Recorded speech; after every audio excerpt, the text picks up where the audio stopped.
High court ವಕೀಲರು ಸುನಿಲ್ ಕುಮಾರ್ ಅವರು phone ಸಂಪರ್ಕದಲ್ಲಿ. ಸರ್ ನಮಸ್ಕಾರ. ನಮಸ್ಕಾರ ಸರ್. ಹೇಳಿ ಸರ್, ನನ್ನ ಕೈಯಲ್ಲಿ ಒಂದು FIR ಕಾಪಿ ಇದೆ. 354A 354D 506 ಮತ್ತು 509 ಅಡಿಯಲ್ಲಿ ಇಬ್ಬರು ಜನಪ್ರತಿನಿಧಿಗಳ ವಿರುದ್ಧ ಕೇಸು ದಾಖಲಾಗಿದೆ. ಸೊ ಈ ಕೇಸಿನ ತೀವ್ರತೆಯ ಬಗ್ಗೆ ಹೇಳ್ಬೋದಾ? ನೋಡಿ, ಅದು ತುಂಬಾ ಸೀರಿಯಸ್ ಒಫೆನ್ಸಸ್ ಇದೆ.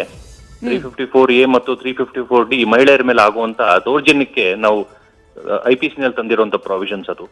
354A ನಲ್ಲಿ ಅಟ್ಲೀಸ್ಟ್ 3 ವರ್ಷದವರೆಗೂ ಮಿನಿಮಮ್ ಇಂಪ್ರಿಸನ್ಮೆಂಟ್ ಇದೆ ಮತ್ತು 354D ನಲ್ಲಿ ಕೂಡ 1 ರಿಂದ 2 ವರ್ಷ ಇಂಪ್ರಿಸನ್ಮೆಂಟ್ ಇದೆ. 506 ಮತ್ತು 509 ಕೂಡ ಸೀರಿಯಸ್ ಒಫೆನ್ಸ್ ಇದೆ.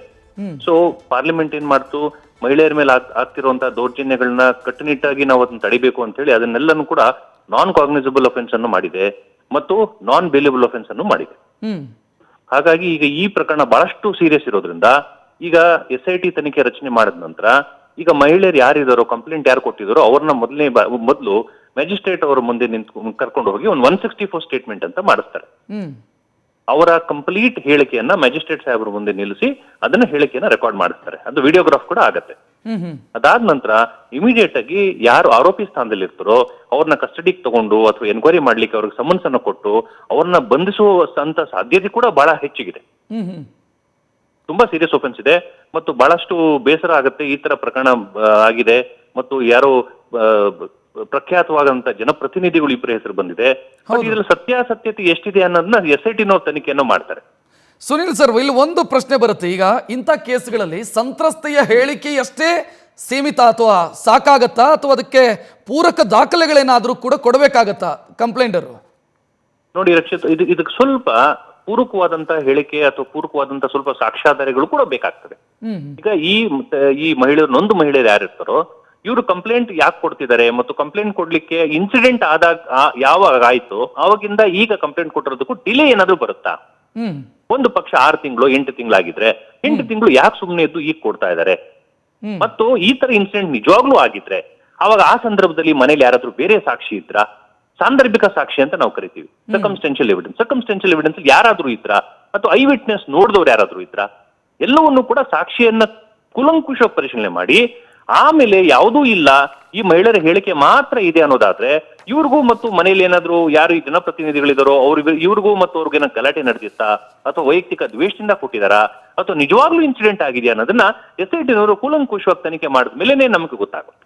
ಸುನಿಲ್ ಸರ್, ಇಲ್ಲಿ ಒಂದು ವಿಚಾರವನ್ನ ಇಲ್ಲಿ ಕಂಪ್ಲೇಂಟ್ ಕೊಟ್ಟಿರುವಂತ ಮಹಿಳೆ ಉಲ್ಲೇಖಿಸ್ತಾರೆ. 2019ರಿಂದ 22ರ ಅವಧಿಯಲ್ಲಿ ನಡೆದಿರುವಂತ ಘಟನೆ ಅಂತ ಅವ್ರು ಹೇಳ್ಕೊಂಡು ಆ ನಂತರ ನಾನು ತಡವಾಗಿ ಕಂಪ್ಲೇಂಟ್ ಕೊಡೋದಕ್ಕೆ ಏನ್ ಕಾರಣ ಅನ್ನೋದನ್ನು ಉಲ್ಲೇಖಿಸ್ತಾರೆ. ಅವರು ಜೀವ ಭಯ ಇತ್ತು ನನಗೆ, ಮಾನಸಿಕವಾಗಿ ಮತ್ತು ದೈಹಿಕವಾಗಿ ನಾನು ಜರ್ಜರಿತನಾಗಿದ್ದೆ ಅನ್ನೋದನ್ನು ಅವರು ಉಲ್ಲೇಖಿಸ್ತಾರೆ. ಖಂಡಿತ. ಸೊ ಡಿಲೇಗೆ ಆಕೆ ಸಾಕಷ್ಟು ಕಾರಣಗಳನ್ನು ಕೊಟ್ಟಿದ್ದಾರೆ.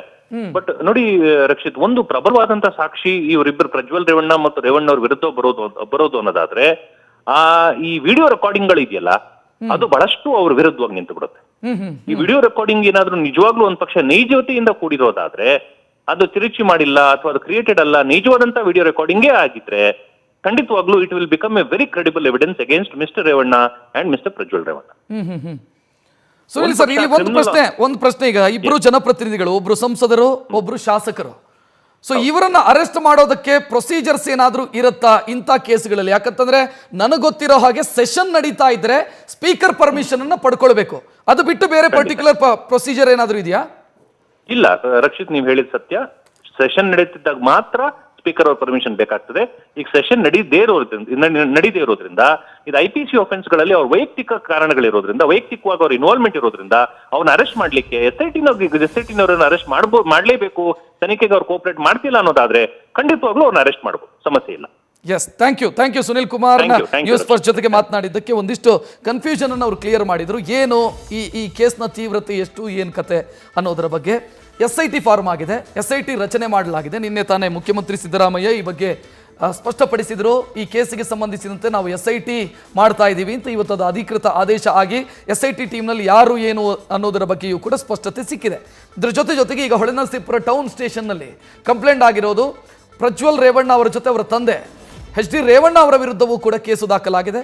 ದೂರಿನ ಸಾರಾಂಶ ಏನು ಅನ್ನೋದನ್ನು ನಿಮ್ಮ ಮುಂದೆ ನಾವು ಇಟ್ಟಿದ್ದೀವಿ, ಅದನ್ನು ನೋಡ್ತಾ ಇದ್ದೀರಿ ನೀವು. ನ್ಯೂಸ್ ಫಸ್ಟ್, ನಿರ್ಭೀತಿಯಿಂದ ನಿಮ್ಮ ಪರವಾಗಿ.